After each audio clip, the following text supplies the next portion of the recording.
Bismillahirrahmanirrahim. Welcome to Medical Medics. Today the topic of our discussion is energy production by the glycolysis and the Krebs cycle. इस वाली video के अंदर हम बात करेंगे कि जो ग्लूकोज का मॉलिक्यूल था उससे हमारे पास कितने एटीपी की फॉर्मेशन हो रही थी by the process of glycolysis and the Krebs cycle. तो स्टार्ट करते हैं। सबसे पहले एनर्जी प्रोडक्शन की जब हम बात करते हैं तो सबसे पहले हम एनर्जी प्रोडक्शन को देखेंगे इन द ग्लाइकोलिसिस। एनर्जी प्रोडक्शन की बात करें, सबसे पहले हम ग्लाइकोलिसिस के प्रोसेस के अंदर देखेंगे। उसके बाद जो इंटरमीडिएट स्टेप था जिसके अंदर कन्वर्ट हो रहा था पायरोवेट इनटू द पायरोवेट जिसके अंदर कन्वर्ट हो रहा था इनटू द एसीटाइल कोए, इस स्टेप के अंदर जो हमारे पास एनर्जी प्रोडक्शन होगी उसको देखेंगे। उसके बाद हम देखेंगे कि जो क्रेब्स साइकिल थी इसके अंदर कितनी एनर्जी प्रोडक्शन हो रही है। तो जब हम ग्लाइकोलिसिस की बात करते हैं तो इसमें हमें पता है कि दो फेज़ होते हैं। एक होता है energy investment phase, energy investment phase,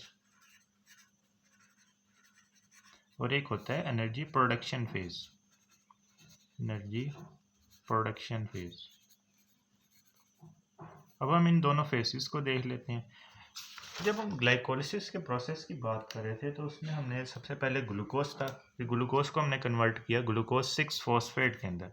तो इसमें हमने फॉस्फोराइलेशन करवा रही है, यानी हम एटीपी को यूज़ करेंगे। एटीपी को हमने यूज़ किया तो हमारे पास एडीपी बन गया।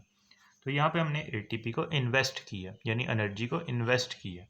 एक यहाँ पे इन्वेस्ट किया, उसके अलावा एक यहाँ पे हम इसको इन्वेस्ट करेंगे जिसमें हम फ्रुक्टोज 6 फॉस्फेट को कन्वर्ट कर रहे थे फ्रुक्टोज 1,6 बिस फॉस्फेट के अंदर। तो एटीपी यहाँ पे कन्वर्ट हो जाएगा इनटू द एडीपी। तो ये वाले जो दो स्टेप्स थे इसमें हमने एटीपी को यूज़ किया।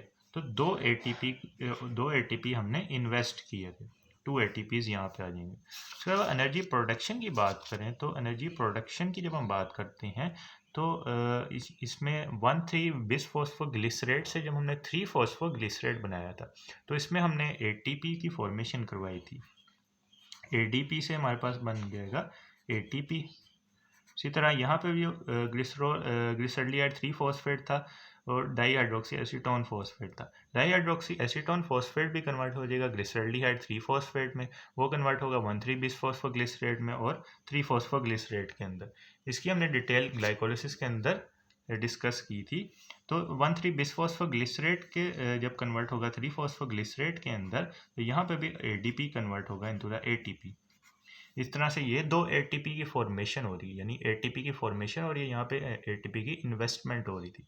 तो दो एटीपीज यहाँ पे हो जाएंगे। उसके अलावा जब फॉस्फोइनॉल पायरोवेट कन्वर्ट हो रहा होता है इनटू द पायरोवेट तो यहाँ पे भी हमारे पास एटीपी की प्रोडक्शन हो रही होती है। एडीपी आएगा और एटीपी की फॉर्मेशन हो जाएगी। इसी तरह यहाँ पे भी एडीपी आएगा और एटीपी की फॉर्मेशन हो जाएगी। तो इस तरह से 4 एटीपीज हो गए, 1 2 3 एंड 4। इन्वेस्ट हमने 2 किए थे जबकि ग्लाइकोलिसिस से हमारे पास 4 एटीपीज की फॉर्मेशन यानी सबस्ट्रेट लेवल फॉस्फोराइलेशन से हो गई है। 4 एटीपीज की इस तरह से फॉर्मेशन हो गई है। उसके अलावा हमें पता है कि जब हम कन्वर्जन कर रहे थे ग्लिसरॉल्डिहाइड 3 फॉस्फेट की इनटू द 1,3 बिस फॉस्फोग्लिसरेट तो यहाँ से फॉर्मेशन हुई थी NADH की, NADH की। इसी तरह यहाँ पे भी ग्लिसरॉल्डिहाइड 3 फॉस्फेट से जब 1,3 बिसफॉस्फोग्लिसरेट बनेगा तो यहाँ से NADH की फॉर्मेशन हो जाएगी। अब हमें पता है कि एक NADH जब इलेक्ट्रॉन ट्रांसपोर्ट चेन के अंदर एंटर करता है तो वो 3 ATPs की फॉर्मेशन करवा रहा होता है, 3 ATPs बनाएगा। इसी तरह यहाँ पे भी ये वाला भी इलेक्ट्रॉन ट्रांसपोर्ट चेन के अंदर एंटर करेगा और 3 ATPs बनाएगा, 3 ATPs। तो इस तरह से 6 ATPs यहाँ से बन जाएंगे। तो 4 एटीपीज बन गया हमारे पास सबस्ट्रेट लेवल फॉस्फोराइलेशन से, सबस्ट्रेट लेवल फॉस्फोराइलेशन से। और कितने 6 एटीपीज हमारे पास बन जाएंगे NADH से या इलेक्ट्रॉन ट्रांसपोर्ट चेन से। 6 एटीपी, 3 यहाँ से 3 यहाँ से और 4 ये वाले।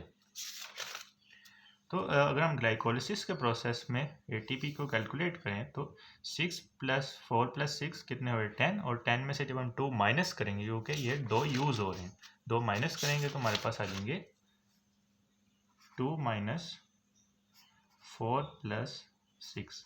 तो ये आ जाएगा हमारे पास टोटल 8 एटीपीज। तो ग्लाइकोलिसिस के प्रोसेस से एक ग्लूकोज का मॉलिक्यूल जब ग्लाइकोलिसिस के प्रोसेस से गुजरेगा तो 8 ATPs की फॉर्मेशन होगी। नेक्स्ट हमने बात की कि जो पायरोवेट की जब हम फॉर्मेशन कर रहे थे, पायरोवेट से हमारे पास जब एसिटाइल कोए बन रहा था तो इधर से भी हमारे पास NADH निकलेगा, NADH निकलेगा। इसी तरह दो पायरोवेट बनेंगे एक ग्लूकोज के मॉलिक्यूल से, तो दो NADH बनेंगे और ये भी एंटर करेंगे into the electron transport chain.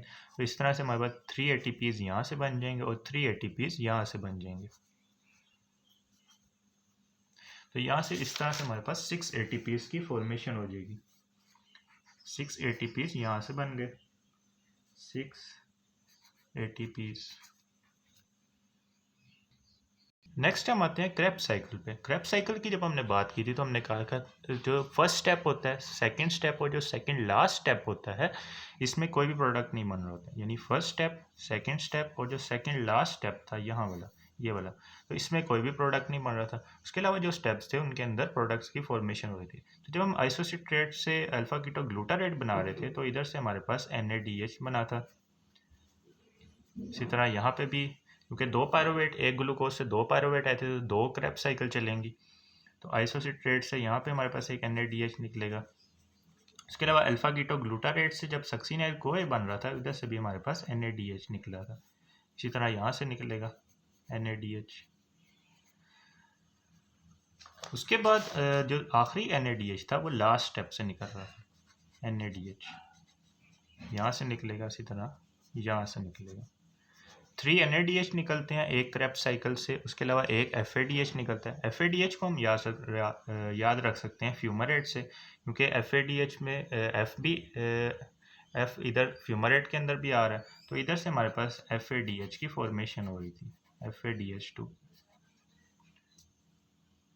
इसी तरह यहाँ पे भी फ्यूमरेट जब बन रहा था तो FADH2 की फॉर्मेशन हो जाएगी। उसके अलावा सबस्ट्रेट लेवल फॉस्फोराइलेशन से ATP की फॉर्मेशन की बात करें तो वो इस स्टेप के अंदर हो रही थी, जिसमें सक्सिनाइल कोए सक्सिनेट के अंदर कन्वर्ट हो रहा था। तो GTP सबसे पहले GTP आएगा, उसको कन्वर्ट होगा GTP के अंदर, और इधर से ADP आएगा और वो कन्वर्ट हो जाएगा इनटू द ATP। इसी तरह यहाँ से भी ATP की फॉर्मेशन होगी।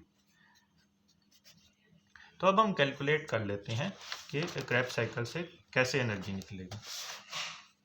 तो क्रेब्स साइकिल से हमने देखा कि एक पायरोवेट के मॉलिक्यूल ने, एक पायरोवेट से हम पहले कैलकुलेट कर लेते हैं। एक पायरोवेट से हमारे पास बने 3 NADH, 1 FADH2, 1 FADH2 बना, और उसके अलावा एक ATP सबस्ट्रेट लेवल फॉस्फोराइलेशन से बना। तो ये एक पायरोवेट की बात होगी। तो जब हम दो पायरोवेट्स की बात करेंगे तो कितने NADH हो जाएंगे? 2 पायरोवेट्स के केस में हम बात कर रहे हैं अब। तो जब हम 2 पायरोवेट की बात करेंगे तो 6 NADH हो जाएंगे। उसके अलावा 2 FADH2 हो जाएंगे। उसके अलावा 2 ATPs हो जाएंगे। अब हम बताएं कि एक NADH से 3 ATPs बनती हैं, तो 6 मल्टीप्लाइड बाई 3 हमारे पास कितनी ATPs हो जाएंगी? 18 ATPs। उसके अलावा एक FADH से हमारे पास 2 ATPs बनती हैं, तो 2 FADH से कितने बनेंगे? 4 बनेंगे। उसके अलावा ये दो ऐसे ही आ जाएंगे। तो 18 + 4 कितने हो गए हमारे पास? 22, और 22 और 2 24 ATPs। तो पर ग्लूकोज मॉलिक्यूल अगर हम बात करें तो क्रेब्स साइकिल से पर ग्लूकोज जब हम बात करते हैं, पर ग्लूकोज की जब हम बात करेंगे तो हमारे पास बनेंगे 24 ATPs इन क्रेब्स साइकिल।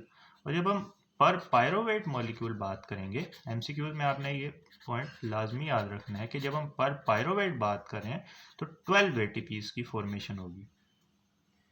अब हम नेट निकालेंगे, यानी इन तमाम ATPs को प्लस करेंगे कि एक ग्लूकोज मॉलिक्यूल से कितने ATPs की फॉर्मेशन हो रही है। तो नेट निकालने के लिए हम इसको प्लस करेंगे। सबसे पहले ग्लाइकोलिसिस से हमारे पास 8 ATPs थे, फिर जब हम पायरोवेट से एसिटाइल कोए बना रहे थे तो 6 ATPs आए थे। उसके बाद जब हम पर ग्लूकोज क्रेब्स साइकिल के अंदर आए थे तो 24 ATPs आए थे। इन तीनों को प्लस करेंगे तो टोटल हमारे पास 38 ATPs आ जाएंगे, 38 ATPs पर ग्लूकोज। तो एक ग्लूकोज का मॉलिक्यूल ग्लाइकोलिसिस और क्रेब्स साइकिल के प्रोसेस से गुजरकर 38 ATPs की फॉर्मेशन करवा रहा होता है, और ये रेंज होती है हमारे पास 35 से लेकर 38 तक। इसमें जो 4 ATPs हैं वो सबस्ट्रेट लेवल फॉस्फोराइलेशन से आ रहे हैं। तो 4 ATPs आ गए सबस्ट्रेट लेवल फॉस्फोराइलेशन से, तो 4 ATPs आ गए सबस्ट्रेट लेवल फॉस्फोराइलेशन से, और 34 ATPs आ जाएंगे by the electron transport chain. तो ये हमने बात कर ली energy production in the glycolysis and the Krebs cycle. If you like this video, then kindly share it with your friends and subscribe to my channel.